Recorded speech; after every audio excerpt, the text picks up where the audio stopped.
ഒറ്റയ്ക്ക് പോവാൻ എനിക്കൊരു മടി, അതുകൊണ്ടാ. ഒറ്റയ്ക്ക് എന്നിട്ട് ആള് നിന്നെ പിടിച്ചു വിഴുങ്ങുന്നെങ്കി അങ്ങ് വിഴുങ്ങട്ടടി. നിന്റെ ആഗ്രഹം അത് തന്നെയല്ലേ? ആ അപ്പൊ ശരി, വിഷ് യു സ്വീറ്റ് മൊമെന്റ്സ്. കാമുകനൊപ്പം ഒളിച്ചോടിയില്ലെങ്കിൽ നാളെ കാണാം. ശരി.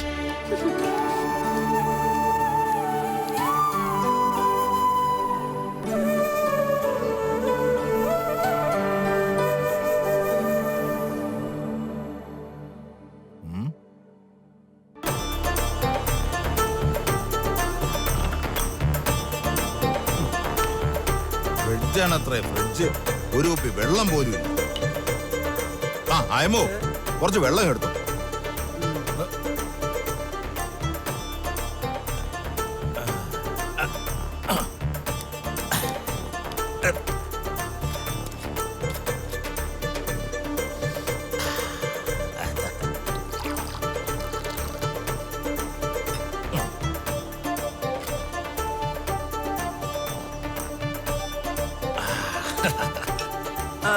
വെള്ളം.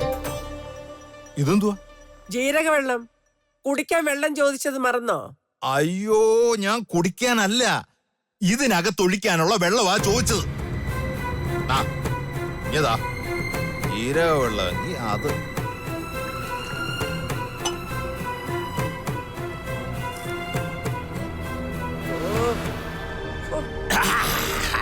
വലിയ പാടാ. പരമേശ്വര, ഇതൊന്നും ഇവിടെ പതിവില്ലാത്തതാ. പാടില്ല പാടില്ല, ഒരിക്കലും പതിവാക്കരുത്. പതിവാക്കിയല്ലേ കരള് പാടിപ്പോവും. വല്ലപ്പോഴും കഴിക്കുന്നതില് ഒരു തെറ്റും. അങ്ങൊന്നിന് ഒട്ടും ഇഷ്ടപ്പെടുന്നതല്ല ഇത്. അല്ലെങ്കിലും അങ്ങൊന്നിന് ഒട്ടും ഇഷ്ടപ്പെടത്തില്ല. പണക്കാരനല്ലേ, എത്ര വേണമെങ്കിലും വില കൂടിയത് വാങ്ങി കഴിച്ചോളും. ഇത് ഞങ്ങളെ പോലുള്ള പാവങ്ങൾക്കുള്ളതാണ്. അയമേ, ഇത്തിരി അച്ചറങ്ങി എടുത്തോ. എന്തെങ്കിലും തൊട്ട് നക്കാനില്ലെങ്കിലേ ഒരു സുഖമില്ല. അച്ചാറ് കൊണ്ടിരുന്നൊരു അച്ചോട് പറയും. പരമേശ്വര, ഇതും കഴിച്ചോണ്ട് ഇവിടെ ഇരുന്നാലേ അങ്ങൊന്ന് വരുമ്പോ എന്നോടാ ചോദിക്കുക. ആര് ചോദിച്ചാലും ഇതിന്ന് ഒരു തുള്ളി പോലും ഞാൻ ആർക്കും കൊടുക്കുകയല്ല. എനിക്ക് തന്നെ തികയില്ലത്.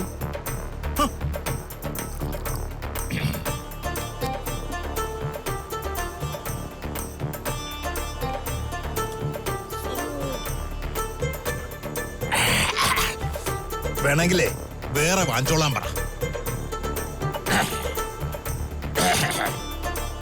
ആയമേ, ഇതിരി അച്ചാറുണ്ട്.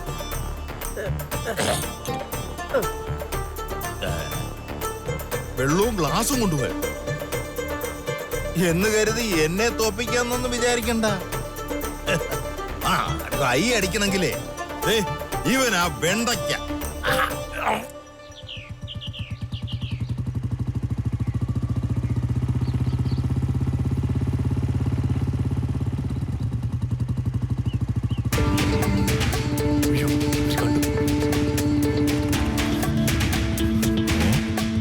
അല്ല, മാർത്താണ്ഡത്തെ ദേവനല്ലേ പോകുന്നത്? ശരിയാണല്ലോ, പുള്ളിക്കാരൻ ബ്രഹ്മചര്യ ഉപേക്ഷിച്ചോ? ഒരു പെണ്ണിനെ കയറ്റിക്കൊണ്ടാണല്ലോ പോക്ക്. ചേച്ചി, ഓ ഓടാൻ വയ്യ. അല്ലെങ്കിലും ഈ തടിയും വെച്ചോണ്ട് എങ്ങനെ ഓടാനാ? അതിനെന്തിനാ ഓടുന്നേ? നടന്നാ പോരെ? ഓടണമെന്ന് പാറുവിനോട് ആരെങ്കിലും പറഞ്ഞോ? അതില്ല, ഞാൻ ചേച്ചിയെ കണ്ട് ഓടിയതല്ലേ. വിശേഷങ്ങൾ അറിയാൻ. ചേച്ചിയോ? ചേച്ചി എന്നൊക്കെ വിളിക്കുന്നത് പ്രായത്തിൽ മൂത്തവരെയല്ലേ? എനിക്ക് പാറുവിനേക്കാൾ പ്രായമുണ്ടോ? അയ്യോ, ഞാൻ പ്രായം നോക്കി വിളിച്ചതല്ല. നിങ്ങളെയൊക്കെ ഞാൻ എങ്ങനാ പേര് വിളിക്കുക? അത് മര്യാദകേടാവില്ലേ? അതുകൊണ്ടൊരു ബഹുമാനത്തിന് വിളിച്ചതാ ചേച്ചിയെന്ന്. അല്ല, ചേച്ചി ഇതെവിടെ പോയിട്ട് വരുന്നു? മലക്കറി വാങ്ങാൻ കടയിൽ പോയതാണോ? ആ, പലതും വാങ്ങാനുണ്ടായിരുന്നു. ദേ, മലക്കറി വാങ്ങുന്നത് സൂക്ഷിച്ചും കണ്ടും വേണം. തമിഴ്നാട്ടിൽ നിന്ന് വിഷം തളിച്ചു വരുന്നതാ. കഴിച്ചാലേ ആശുപത്രി പോവാനേ നേരം ഉണ്ടാവുള്ളൂ. എന്തെങ്കിലും കഴിക്കാതിരിക്കാൻ പറ്റുമോ പാറു? ജീവിക്കണ്ടേ? അതിന് മീൻ വാങ്ങിച്ചു കഴിക്കണം, പേടിക്കണ്ടല്ലോ. പക്ഷേ മീനിലും മരുന്ന് തളിക്കുന്നുണ്ടെന്നാണല്ലോ കേട്ടത്. അത് മീൻ വേറെ, മംഗലാപുരത്തുനിന്നും തൂത്തുക്കുടിയിൽ നിന്നും ഒക്കെ വരുന്ന മീനാ. ഇത് ആലപ്പുഴ കടപ്പുറത്തുനിന്ന് പിടിച്ച മീനാ. ദേ നോക്കിയേ, ഇപ്പോഴും നല്ല ജീവനുണ്ട്.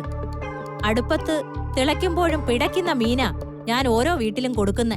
അതറിയാവുന്നോണ്ടല്ലേ ഞാൻ പാറുവിന്റെ മീൻ തന്നെ വാങ്ങുന്നത്. അപ്പൊ ചേച്ചിക്കറിയാം പാറുവിന്റെ മീനിന്റെ ഗുണം. ഓ, ഒന്ന് പതുക്കെ പോ ചേച്ചി. എന്തൊരു ഓട്ടമായത്. മുല കുടിക്കുന്ന പിള്ളാരെ വീട്ടിലിട്ടു പോന്ന മാതിരി. പോയിട്ട് പണിയുണ്ട് പാറു.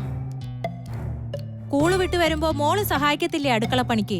അവള് സഹായിക്കും. പക്ഷെ കുട്ടികൾക്ക് ട്യൂഷൻ എടുക്കുന്നോണ്ട് അവക്കങ്ങനെ സമയം കിട്ടാറില്ല. ട്യൂഷൻ കൊടുക്കുന്നത് നല്ല കാര്യം തന്നെയാ. അല്ല, മോക്ക് സൂക്കറൊന്നും ഇല്ലല്ലോ അല്ലേ? അതിന് അവക്ക് അസുഖമൊന്നുമില്ലല്ലോ. അങ്ങനെ ആരെങ്കിലും പറഞ്ഞോ? ആരും പറഞ്ഞില്ല. പോലീസുകാരുടെ ഇടിയും ചവിട്ടും ഒക്കെ കൊണ്ടാ ആദ്യം ഒന്നും അറിയേല. കുറച്ചു ദിവസം കഴിഞ്ഞ് അതിന്റെ ഏനക്കേടൊക്കെ പുറത്തു വരിക. അതുകൊണ്ട് ചോദിച്ചതാ. മോക്ക് കുഴപ്പമൊന്നും ഇല്ലല്ലോ. അതിനെന്റെ മോളെ പോലീസുകാർ കൊണ്ടുപോയി ഇടിക്കുകയും ചവിട്ടുകയൊന്നും ചെയ്തിട്ടില്ലല്ലോ. അവളെ ചോദ്യം ചെയ്തതുപോലുമില്ല. ആരാ നിങ്ങളോട് ഇതൊക്കെ പറഞ്ഞത്? ആരെങ്കിലും ഒക്കെ പറയണോ? നമ്മള് ടിവിയില് സിനിമയും സീരിയലും ഒക്കെ സ്ഥിരം കാണുന്നതല്ലേ. ഓരോന്ന് പറഞ്ഞുണ്ടാക്കുന്നത് നോക്കണേ. മോക്ക് 10-21 വയസ്സായില്ലേ? കല്യാണം വല്ലതും നോക്കുന്നുണ്ടോ? ആ, നോക്കുന്നുണ്ട്. പറ്റിയത് വരണ്ടേ. നല്ല ജോലിയുള്ളതല്ലേ? കണ്ടാലും മിടുമിടുക്കത്തിയാ. രാജകുമാരനെ വേണമെങ്കിലും കിട്ടുമല്ലോ. ഓ, രാജകുമാരനെയൊന്നും ഞങ്ങള് നോക്കുന്നില്ല പാറു. ഞങ്ങൾക്ക് പറ്റുന്ന ബന്ധം മതി. പാറു നോക്കണോ ചേച്ചി? കസ്റ്റഡിയിൽ നല്ല കിടുക്കൻ ചെറുക്കന്മാരുണ്ട്. കിടുക്കും കണക്കൊന്നും നമുക്ക് വേണ്ട. അവളുടെ അച്ഛൻ വേറെ നോക്കുന്നുണ്ട്. എന്തായാലും വെച്ച് താമസിക്കണ്ട കേട്ടോ. നാട്ടുകാര് വെറുതെ അതും ഇതും ഒക്കെ പറയാ. എന്തു പറയുന്നു? പറയുമ്പോ എന്നോട് വിഷമം തോന്നരുത് കേട്ടോ. ഞാൻ നിങ്ങളുടെ നന്മയെ കരുതി പറയുന്നതാ. പോലീസുകാര് പിടിച്ചോണ്ട് പോയതല്ല, പാവച്ചൻ മുതലാളി പിടിച്ചോണ്ട് പോയതാന്നൊക്കെ നാട്ടുകാര് പറയുന്നതിന് മുൻപ് ആ കൊച്ചിനെ ആരെങ്കിലും പിടിച്ച് കെട്ടിക്കാൻ നോക്ക്. ഒരാള് കെട്ടിക്കഴിഞ്ഞാ പിന്നെ പ്രശ്നമില്ലല്ലോ. അവരായി അവരുടെ പാടായി. നമ്മുടെ തലവേദന തീർന്നു. പേരുദോഷം കേൾപ്പിച്ച പെണ്ണ് ചിലപ്പോ വീട്ടിൽ നിന്ന് പോവേ. ഇത് ഞാൻ പറഞ്ഞെന്ന് കരുതി പാറുവിനോട് പിണങ്ങണ്ട കേട്ടോ. മീൻ ഇനിയും എന്നോട് തന്നെ വാങ്ങണം. ഞാൻ പോട്ടെ. മീനേ, മീനേ, മീനേ, മീനേ.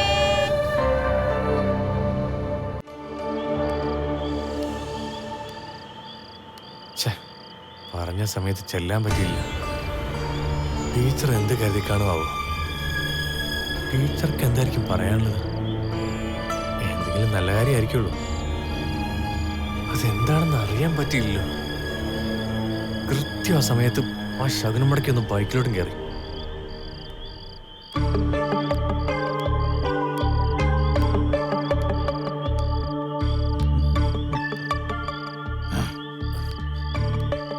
എന്താടാ എന്താണ് നിന്ന് കിണുങ്ങുന്നേ? എന്നാലും അണ്ണിങ്ങനെ ഒരു അവസരവാദിയാണെന്ന് ഞാൻ കരുതിയില്ല കേട്ടോ. അവസരവാദിയോ? അതെന്താടാ? എനിക്ക് ഇതുവരെ ഇല്ലാത്തൊരു പുതിയ വിശേഷണം. അണ്ണൻ വൈകിട്ട് ആ പെണ്ണിനെ കൊണ്ട് പോയപ്പോഴേ വഴിയിൽ എന്നെ കണ്ടില്ലേ? ഒന്ന് മൈൻഡ് പോലും ചെയ്തില്ലല്ലോ. മൈൻഡ് ചെയ്യാനോ? അത് പോയിട്ട് നിന്നെ ഒന്ന് നോക്കാൻ പോലും പറ്റിയ സാഹചര്യത്തിലായിരുന്നില്ല. അതാ ഞാൻ പറഞ്ഞത്, അണ്ണ അവസരവാദിയാണ്. സാഹചര്യം എന്താണെന്ന് എനിക്ക് മനസ്സിലായി. ഒരു പെണ്ണ് പുറകിലുണ്ടെന്നുള്ളതിന്റെ അഹങ്കാരം, അല്ല പിന്നെന്താ. ഓ, അത് ശരി. ആ പെണ്ണിനെ കൊണ്ട് പോയപ്പോ നിർത്തി നിന്നോട് സംസാരിച്ചില്ല. അതിനാണോ നീ ഇങ്ങനെ മുഖം വീർപ്പിച്ചിരിക്കുന്നത്? സത്യത്തിൽ അതല്ല. പിന്നെ അണ്ണന് വൈകിട്ട് ഫോൺ വന്നു കഴിഞ്ഞപ്പോ ഇന്നത്തെ സകല പരിപാടിയും ക്യാൻസൽ ചെയ്തെന്ന് പറഞ്ഞു ഓടിയില്ലേ? സത്യത്തിൽ ഞാൻ കരുതിയത് അണ്ണനെ അല്ലി ടീച്ചറിനെ എങ്ങാണ്ട് കാണാൻ പോവാന്ന. കുറച്ചു കഴിഞ്ഞപ്പോഴാ അണ്ണന്റെ ബൈക്കിന്റെ പുറകിൽ വേറൊരു പെണ്ണിനെ കണ്ടത്. അത് ശരിയല്ലെന്ന് തോന്നി. അല്ലി ടീച്ചറിന് പകരം വേറൊരു പെണ്ണ്. അതാ എനിക്ക് വിഷമമായത്. സത്യത്തില് ഞാൻ അല്ലി ടീച്ചറെ കാണാൻ വേണ്ടി തന്നെ പുറപ്പെട്ടത്.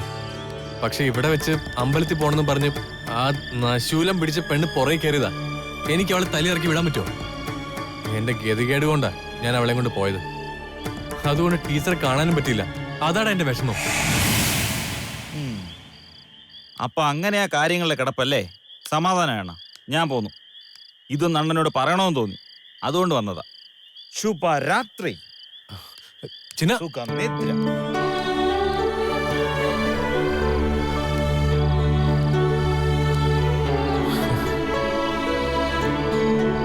ടീച്ചറെ കാണാനും പറ്റിയില്ല. ടീച്ചർ കിടന്നിട്ടുണ്ടാവോ? ഇല്ലായിരിക്കും. വെറുതെ അവിടം വരെ ഒന്ന് പോയാലോ? വേണോ? വെറുതെ പോയി നോക്കാല്ലേ?